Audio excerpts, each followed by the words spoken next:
Number Facts Podcast. We back again. Today we got two new guests. Go ahead and introduce yourself, man. Name is Gudlnd, also known, or formerly known as Truthbringer.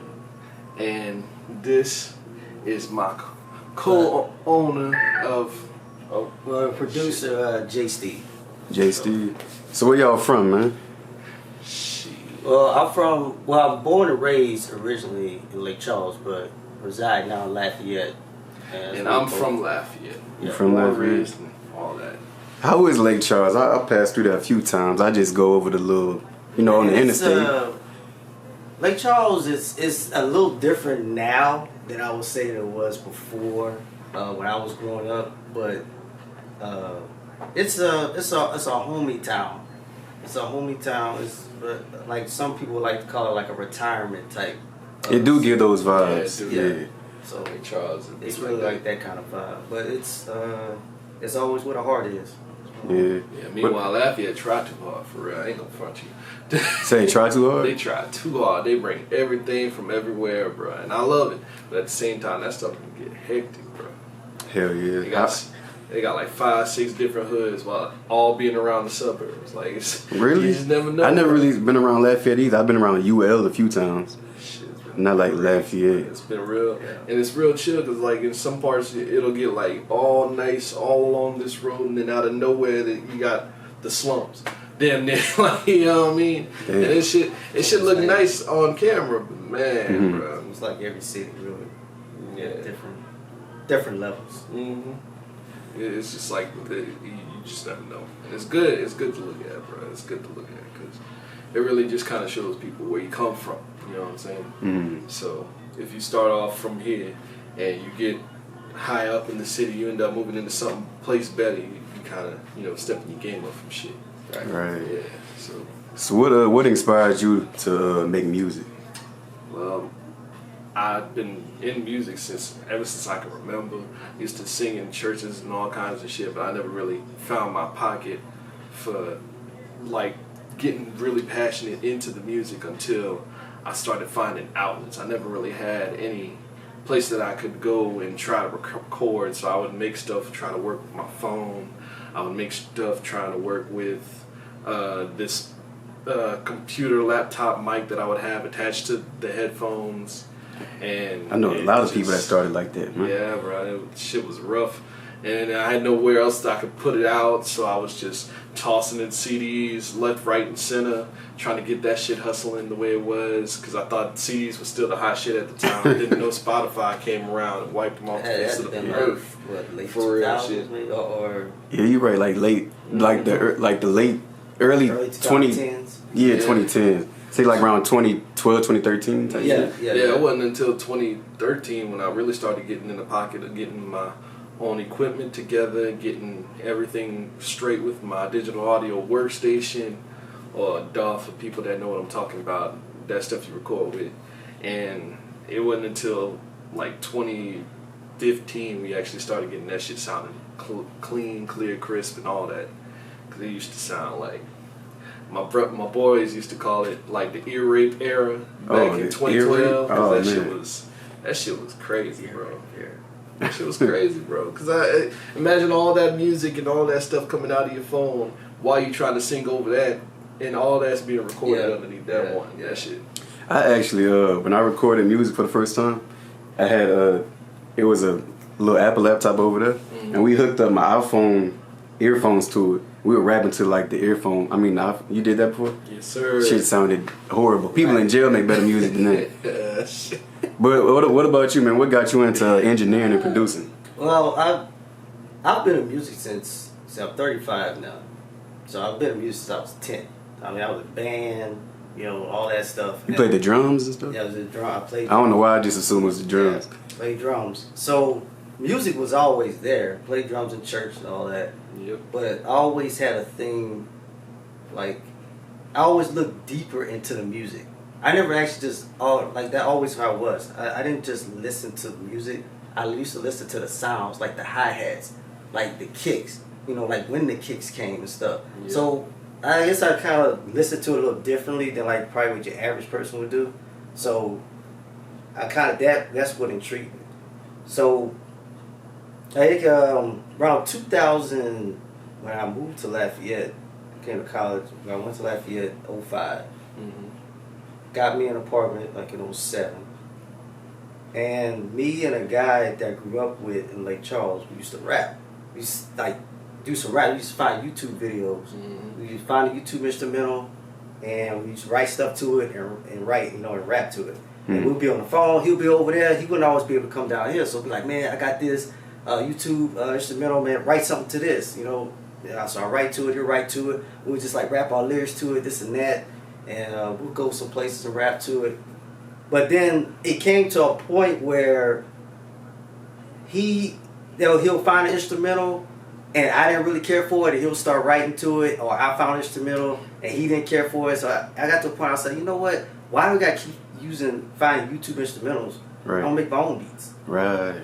And that's when I got to FL Studio, started learning how to use it a little bit, started making beats, and then after that, came across Gudlnd at the time. He was Truthbringer at the time. And I wasn't working with anybody like an artist or anything like that. He was still trying to rise and up and coming, like he said. And that was around the 2013 or 2012. And I had no studio or nothing like that. He used to come over to my apartment, and we actually recorded in the closet. And edited in the closet. Like, literally, we'll sit there. We had we had a little box we had the laptop on. We'd be in the closet. I had a suit jacket sleeve hanging over me. And we'd be sitting there figuring out. It was Audacity we was using. I don't even remember Audacity. I only know like GarageBand and Pro Tools. Yeah, so Audacity was using that, and then we would re-record it again, re-record it, and we didn't get it right. It's basically like the free version of Pro Tools. Like the one you can download online. You can get all that stuff and the basic stuff that a lot of people use for like the bare essentials. And so when we was using that and getting hit in the head, it was an actual closet. I mean, clothes, shoes. So y'all didn't even move the stuff out of the closet. We kept it in the closet because I had to put all that back in there. I'm about to keep taking it out. So I ain't gonna lie. But it did what it was good for the sound, like the muffle, the insulation, everything. It was a small apartment I had, so it was a small little walk-in closet. It was a little walk-in closet. So, but I said, look, I give my house. I have a room specifically just for the studio, and that's why I bought my first house in 14. And I started working with some guys that wanted to be like some rappers and stuff like that at the time. But I always wanted to do R&B, pop kind of feel.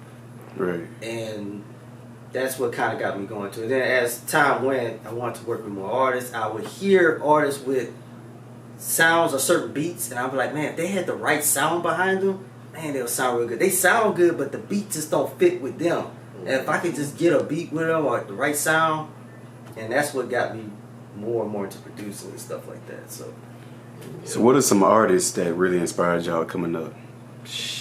Well, for me, Mike was always at the top, forefront of everything. Michael Jackson? Yeah, Michael Jackson. So he was just there, and him and Tupac, I was just born off of both of them. My brother was into Tupac at the time until he got like deeply religious. I don't know how he made that U-turn, but that's cool. You know what I'm saying? He came clean, and so I held on to the Tupac stuff and the Mike stuff, and I was like, man, you know what? I need to see where else I can reach out to. And so I started learning more about music. I played in school band, and I played the trombone. Got denied like 4 times, and I was listening to stuff like Earth, Wind and Fire, listening to all kinds of older stuff, going back on what I could bring to the table to make it more modern sounding. And so from there, I kind of just got introduced to a lot more artists like Anderson .Paak and Bruno Mars, and the bigger names came down that line as I was going down the rabbit hole of finding people that I like. Watsky's one of them. They got a lot of good singers and artists now. And it's good to have a variety too. Yeah, you don't have like a one track ear. Yeah, and listen to a lot of me, different things. And considering I had to transition from playing like instrument like trombone to playing all these other instruments that I learned, starting with guitar. Like, when you learn guitar, you learn damn near every genre there is. Man, I got a guitar and I never learned how to play it. Dog, Acoustic like, or you electric? just- Electric. And I had roommates and they broke the damn strings, so it's just enough for decoration. Ah. Hey, if you need somebody to restring it, I got your back. But like, I might have to ask you about that, man. I got your bag, bro. I just need the string. But with the guitar, you just start off learning simple stuff, like you get into the rock bag or the country bag, and then like you start getting more advanced. You learn a little bit more about jazz, the Herbie Hancocks, the B.B. King blues and stuff. You start getting deeper into funk, and you start going in on the Bobby Womack's, and you just kind of keep going and going until you get to a point to where you just know everybody. At least you've heard them at least once. And then you realize like 95% of the songs you listen to are samples from those songs. Right. Yeah, and it was just like, man, all this new school stuff that everybody likes attached themselves to. I love it. I love it to death. But it all comes from here. So I'm trying to find my own sound, like listening to all that, and I'm one of the best samplers you can ever run into.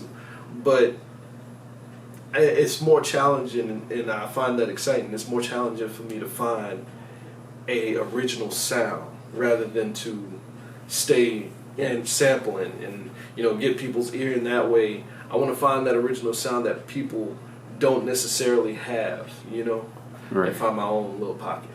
But keeping that sound of like, oh, I know what he's trying to go for here. I know what he's trying to sound like here. I know this is Michael inspired. This is Tupac inspired. This is Biggie inspired in the back of their brains. But it don't sound like something that Tupac would make or Biggie would make or Michael make. This sounds like this artist. That's what I'm going for, bro. Okay. Yeah, I could definitely dig that. Yeah. Who inspired you, man? Any?